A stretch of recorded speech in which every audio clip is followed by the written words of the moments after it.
नमस्कार। आज हम पढ़ने जा रहे हैं भारतीय संविदा अधिनियम 1872, the Indian Contract Act 1872। Indian Contract act का एक्ट नंबर है 9, क्योंकि 1872 में ये 9 नंबर पे बनने वाला एक्ट है। इसके बाद ये 25 अप्रैल 1872 को इनेक्ट हुआ, यानी कि अधिनियमित हुआ, यानी ये कानून बना। इस कानून को किस ऑब्जेक्ट से बनाया गया, इसकी अगर हम बात करें तो 2 ऑब्जेक्ट थे जिन ऑब्जेक्ट से इस कानून को बनाया गया। पहला, संविदा से संबंधित भागों को परिभाषित करने के लिए, दूसरा उसमें संशोधन करने के लिए। तो जो 2 ऑब्जेक्ट हैं इसके, वो है to define and to amend. इसमें 238 सेक्शंस दिए गए हैं जो कि 2 भागों में विभक्त है।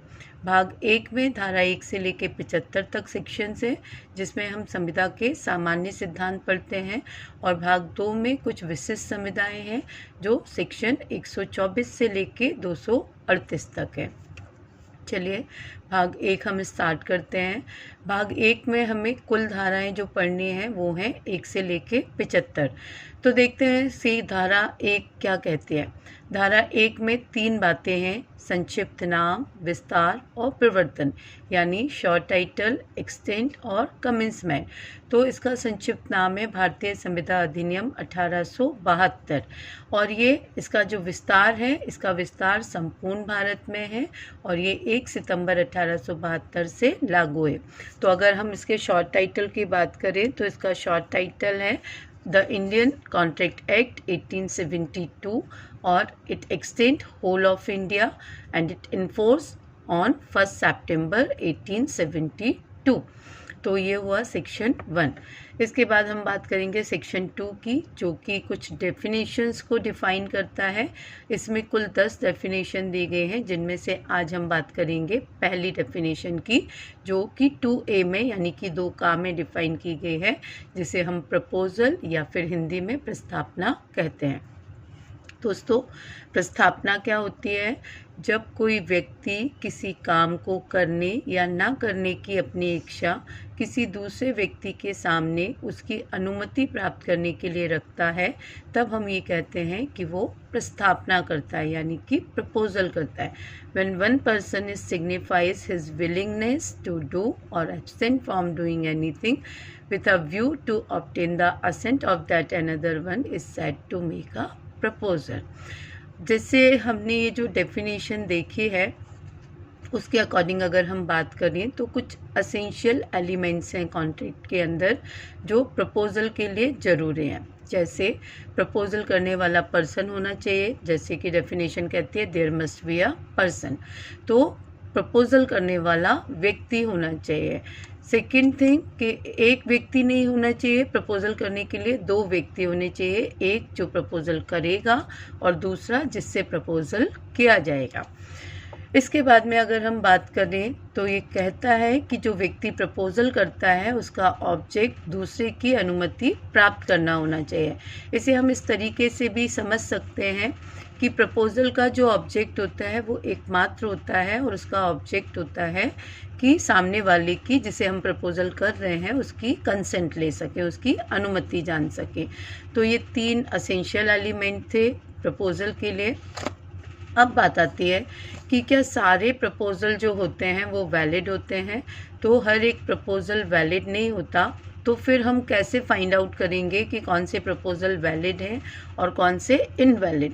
तो वैलिड प्रपोजल के लिए कॉन्ट्रैक्ट एक्ट में कुछ कंडीशंस बताई गई हैं। जो भी प्रपोजल वो सारी कंडीशंस पूरी करेंगे वो वैलिड प्रपोजल कहलाएंगे। अब हम 1 बाय 1 एक एक कंडीशन पे बात करते हैं। पहली कंडीशन है प्रपोजल मस्ट बी सर्टेन, यानी कि प्रपोजल निश्चित होना चाहिए। अगर प्रपोजल निश्चित नहीं है तो वो कभी भी वैलिड नहीं होगा और वो कॉन्ट्रैक्ट का रूप कभी नहीं लेगा। सेक्शन 29 में बताया भी गया है कि वे करार जिनके अर्थ निश्चित नहीं है या निश्चित किया जाना संभव नहीं है वो शून्य होते हैं। इसके बाद अगर हम एग्ज़ाम्पल्स की बात करें तो हम एग्ज़ाम्पल्स में देख सकते हैं। सपोज़ मैं एक रावल दास की दुकान पर जाकर कहती हूँ कि मुझे 100 टन ऑयल दीजिए, पर मैंने ये नहीं बताया कि मुझे कौन सा ऑयल चाहिए, तो यहाँ पे अनिश्चितता है ना, क्योंकि रावल दास की दुकान पे सिर्फ एक ऑयल तो नहीं मिलता, कई तरह के ऑयल मिलते हैं। तो यहाँ पे चूँकि मैंने अपने प्रपोज़ल में ये स्पष्ट नहीं किया कि मुझे कौन सा ऑयल चाहिए, तो अनिश्चितता के कारण ये प्रपोज़ल वैलिड नहीं है। या फिर मैं बोलूँ कि मैं अपना घोड़ा 1000 या 1500 रुपये में बेचना चाहती हूँ, क्या आप खरीदेंगे? तो आप यहाँ देखिए, यहाँ पे भी जो कीमत है वो अनिश्चित है, 1000 या 1500, दैट्स इट।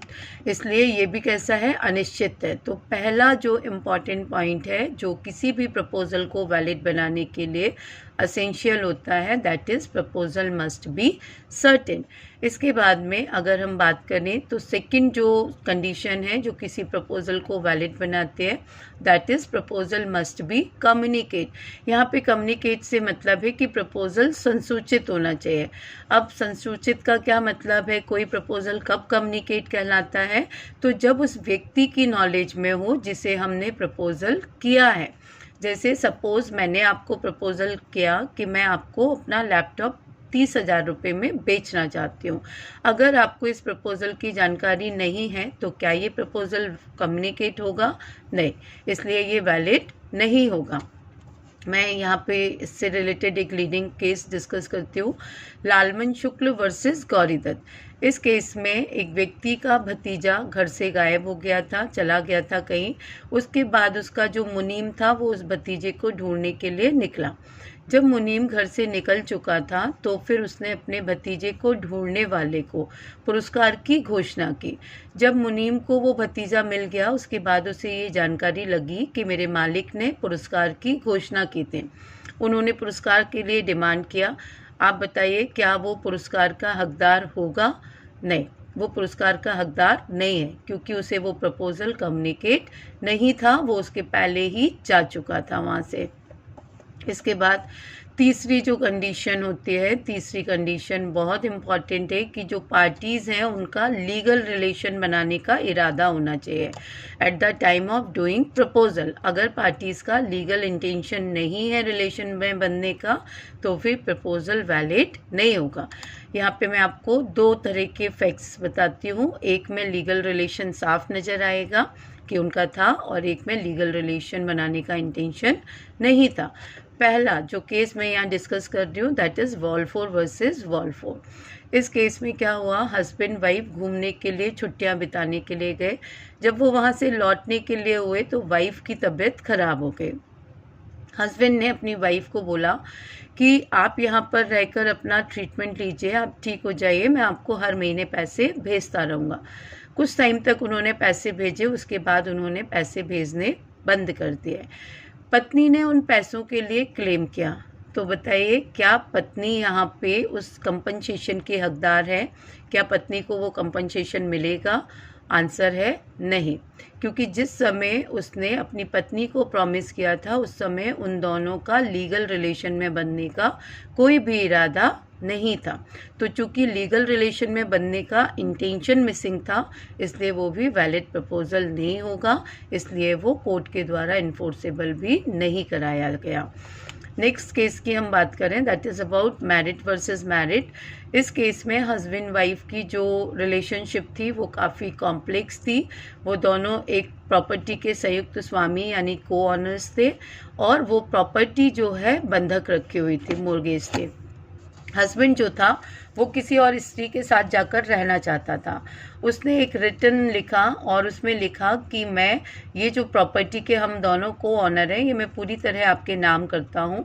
आप इस प्रॉपर्टी को बेचकर अपने कर्जे चुका दीजिएगा और मैं किसी दूसरी महिला के साथ जाकर रहना चाहता हूँ।